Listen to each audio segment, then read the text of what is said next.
Hello everyone, so this is Pooja and I am back again.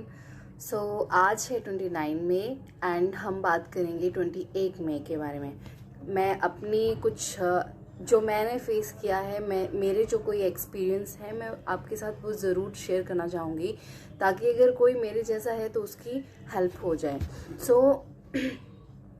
सबसे पहले मैं बात करूँगी कि 28 मई 2023 हमारा यूपीएससी का प्री का एग्ज़ाम था एंड हाँ, सारे बोल रहे हैं, जैसे कि आपने न्यूज़ चैनल पे इस पे यूट्यूब पे देखा होगा, जितने भी कवर कर रहे हैं यूपीएससी एस्पिरेंट्स की, जो कोई भी कवरेज ले रहा है उनकी, तो उनको यही सुनने में आ रहा है कि पेपर बहुत टफ था, पेपर बहुत टफ था, पेपर बहुत एक अनएक्सपेक्टेड था।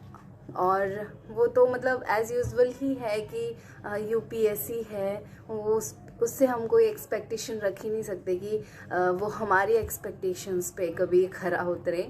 पेपर अनएक्सपेक्टेड था। पेपर जो था मैक्सिमम टफ़ नहीं बोल सकते, हाँ मॉडरेट टफ़ कहा जा सकता है। ना ही पेपर इजी था, ना ही पेपर बहुत टफ़ था। पेपर जो था एक मॉडरेट लेवल का था, मॉडरेट टफ था, बीच में था, मतलब ना ही इजी था और ना ही टफ था।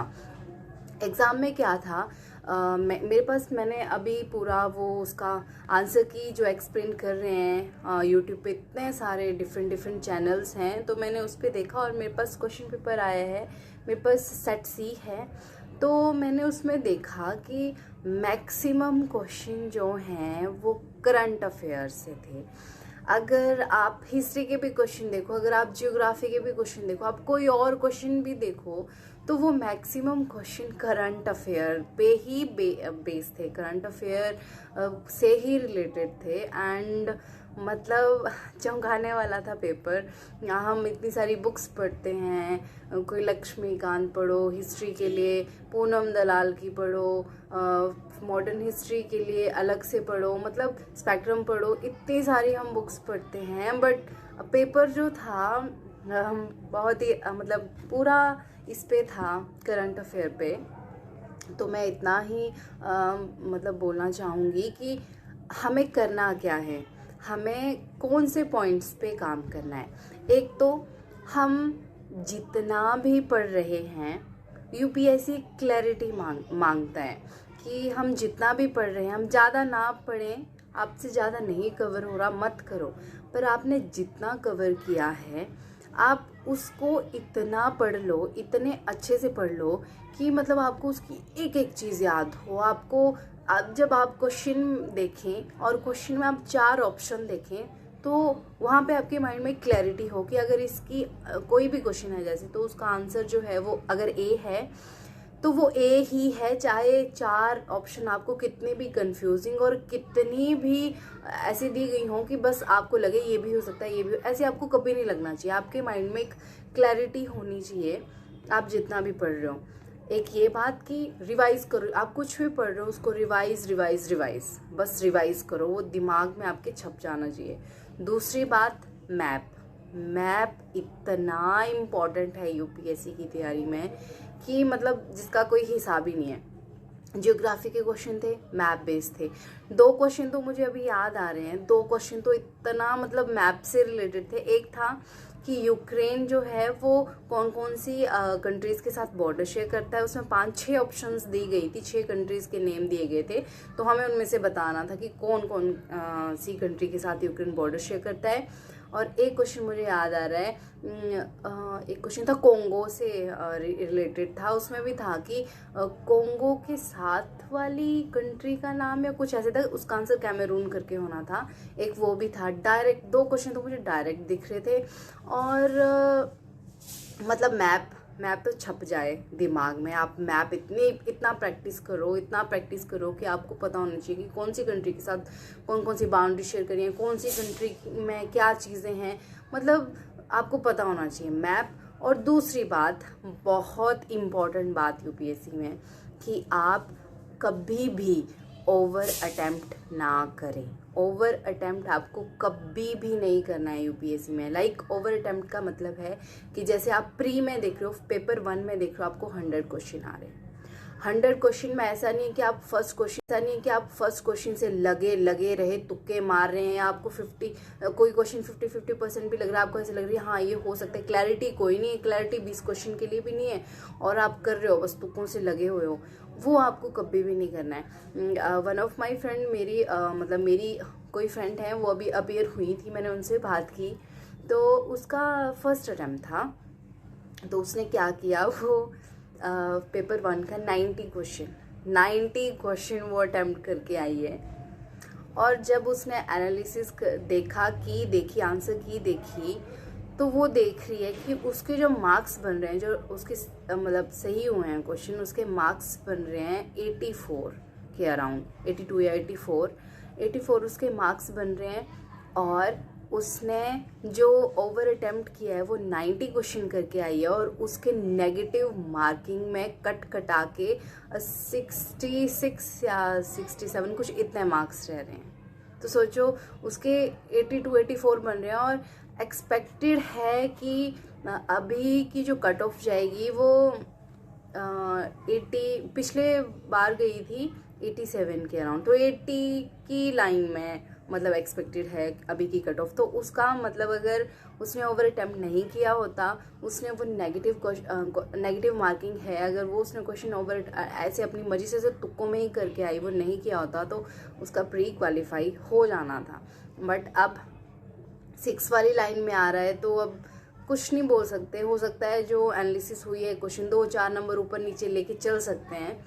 बट उसे मैंने ये चीज़ देखी कि अगर आप प्री का पेपर दे रहे हो, आप पेपर 1 दे रहे हो, उसमें आप लेके चलो 65 तक क्वेश्चन, 65-70 के बीच में। अगर आप 60 भी एग्जैक्ट कर रहे हो ना, 60 तो मतलब 120 नंबर एग्जैक्ट कर रहे हो, तो 60-65।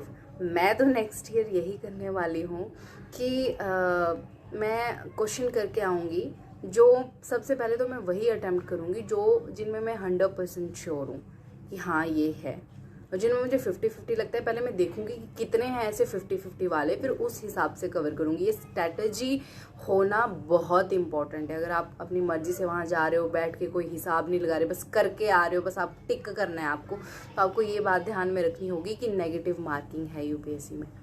एंड पेपर 2 की बात करें, सी सेट की बात करें, तो उसमें तो सबसे हमें मेन बात ये याद रखनी है कि हमें सिर्फ पासिंग मार्क्स चाहिए उसमें।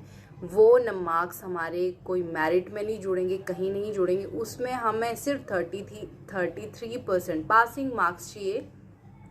और उसके लिए हमें मतलब क्वेश्चन 35 और 40 के बीच में, 30 हमारे तो एग्जैक्ट सही होने चाहिए।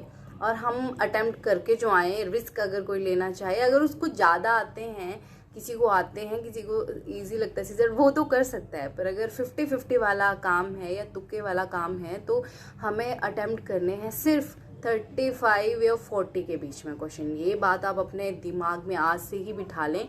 और इस चीज़ में क्या रहता है, अगर मेरे दिमाग में है मुझे 2 घंटे में सिर्फ 35 या 40 क्वेश्चन के बीच में ही क्वेश्चन करने हैं, तो एक माइंड में टाइम मैनेजमेंट का प्रेशर नहीं बनता, और ये बहुत मुश्किल हो जाता है 2 घंटे में 80 क्वेश्चन। सी सेट में 80 क्वेश्चन आते हैं, तो बहुत मुश्किल हो जाता है कि 2 घंटे में 80 क्वेश्चन करना बहुत कंफ्यूजिंग है। जैसे कॉम्प्रीहेंशन वाले क्वेश्चन होते हैं, तो कॉम्प्रीहेंशन जो है बहुत बड़े बड़े होते हैं, पढ़ना, क्वेश्चन को सॉल्व करना टाइम लगता है।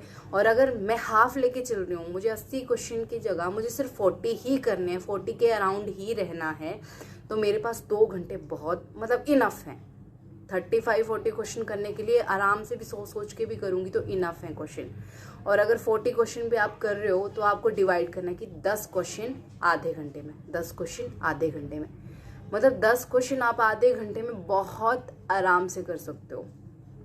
तो आपको ये चीज़ ध्यान रखनी है। ये चीज़ मैंने अभी मतलब देखा है, मैंने अपने आसपास जो भी थे मेरे फ्रेंड्स थे, उनसे मैंने ये चीज़ सुनी और सीखी, और मैं आज से अपनी बस अभी डायरी में लिख रही हूँ कि मुझे इस चीज़ का ध्यान रखना है कि मैं ओवर अटेम्प्ट नहीं करके आऊँगी, क्योंकि नेगेटिव मार्किंग में हमारे कोई भरोसा नहीं होता। यूपीएससी है, इसका कोई पता नहीं चलता भैया, इसका लेवल दूसरा ही है। अब next year as usual unexpected होगा।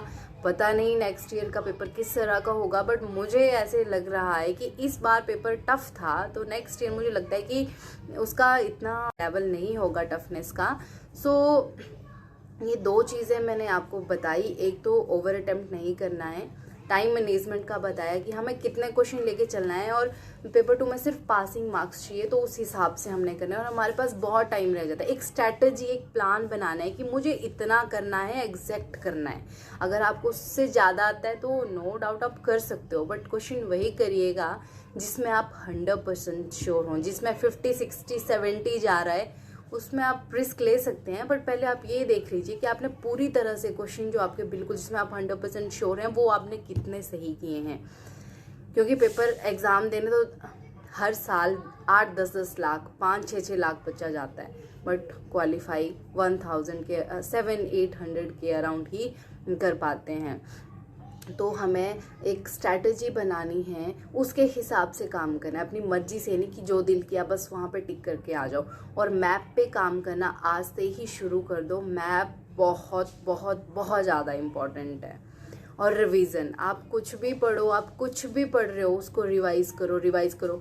अगला पढ़ने की बजाय आप रिवीजन पे फोकस कर लो। अगर आप वीक में कोई चीज़ पढ़ो, वीकली रिवीजन कर लो। आप संडे के दिन अपना रिवीजन के लिए रख लो, बट आप रिवीजन करो, क्योंकि आप कुछ भी पढ़ रहे हो यूपीएससी क्लैरिटी मांगता है। आप कोई भी क्वेश्चन कर रहे हो, आप कोई भी कॉन्सेप्ट कर रहे हो, आपको उसके रिगार्डिंग पूरी क्लैरिटी होनी चाहिए कि इसमें मेरे से क्या पूछा गया है।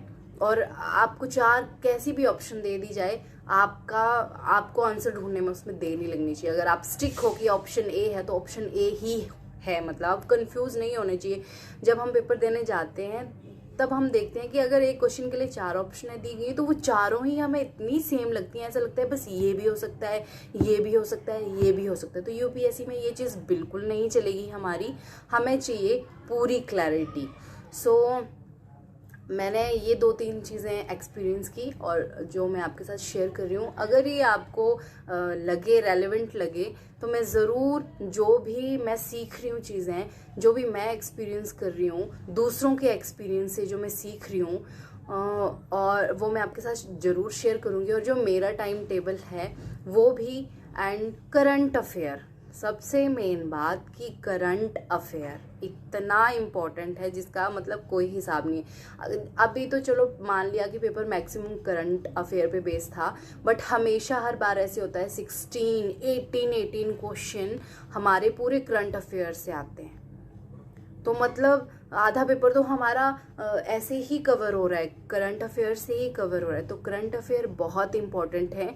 आप अपना 2 घंटे मैं बोलती हूँ मिनिमम 2 घंटे आप करंट अफेयर्स पे काम करो। और वो सिर्फ मैं क्या करती थी, मैंने जो जब से करंट अफेयर पढ़ना शुरू किया है तो मैंने एक कमी अपनी ये देखी कि मैं क्या करती हूँ, मैं सुनती हूँ, मैं यूट्यूब से ही एनालिसिस ही देखती हूँ, मैं न्यूज़पेपर नहीं पढ़ती हूँ। बट मैं एक तो इंटरनेशनल न्यूज़ देखती हूँ मैं, और दूसरा देखती हूँ इसका इंडियन एक्सप्रेस और द हिंदू की 1 घंटे की एनालिसिस आ जाती है, और इंडियन एक्सप्रेस की ½ एन आवर की है। उसमें इतनी नॉलेज है, अगर मैं वो भी ध्यान से सुन लूँ तो मतलब करंट अफेयर पक्के हैं। आप 1.5-2 घंटा अपना करंट अफेयर के लिए दे रहे हो, पर मैंने क्या आदत बनाई थी, मैं सिर्फ सुनती हूँ। और भी जैसे मुझे याद रहता है वो 1-1.5 हफ्ते तक याद रहता है, 1 महीने तक याद रहता है, बाद में मुझे वो भूल जाता है, मतलब फिर क्लैरिटी नहीं रहती माइंड में। तो अब मैंने अपनी उस कमी पे मैं काम करूँगी। मैंने देखा कि नोट्स बनाओ, आप जो भी करंट अफेयर पढ़ रहे हो उसके एक पैराग्राफ नहीं बनाना है आपको, या एक पेज जितना आपको नहीं बनाना है। आप कोई भी एक न्यूज़ देख रहे हो, 1 लाइन में उसका शॉर्टकट में 1 लाइन में आप उसके नोट्स बनाओ, लिखो। अगर आप 1-1.5 घंटे का न्यूज़पेपर देख रहे हो तो 1 पेज तो आपका, 1 दिन का 1 पेज तो कम से कम आपका करंट अफेयर के नोट्स बनने चाहिए। शॉर्ट नोट बनाओ और आपको देख के ही मतलब याद आ जाए एकदम से कि हाँ ये न्यूज़ इस चीज़ से रिलेटेड थी, और उसको रिवाइज करते रहो। क्योंकि 17-18 क्वेश्चन करंट अफेयर से आते हैं हर साल। तो ये बहुत ही इम्पॉर्टेंट है। और अगर नेक्स्ट वीडियो में आपको बताऊंगी कि मैं करंट अफेयर कहाँ से करती हूँ, कौन सी न्यूज़ एनालिसिस करती हूँ।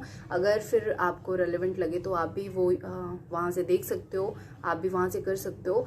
बट मैं नेक्स्ट क्लास में अगर मैं वीडियो बनाती हूँ तो मैं उसमें अपने जो भी मैंने नोट्स बनाए होंगे, क्योंकि मैं सोच रही हूँ कि मैं आज तो मैंने एनालिसिस नहीं देखी, कोई भी मैं देख नहीं पाई, मुझे टाइम नहीं लगा, बट मैं कोई भी डे स्किप नहीं करूँगी और नोट्स बनाऊँगी और मैं फिर आपको दिखा दूँगी इस तरह से बनाने हैं ताकि आप सबकी भी हेल्प हो जाए। सो वीडियो हमारा ज़्यादा लंबा हो जाएगा, इतना ही काफ़ी है। 2-3 चीज़ें हैं, हम अगर इन पे भी काम करेंगे तो ये हमें बहुत हेल्प करेंगी। सो मिलते हैं नेक्स्ट वीडियो में। Thank you for watching.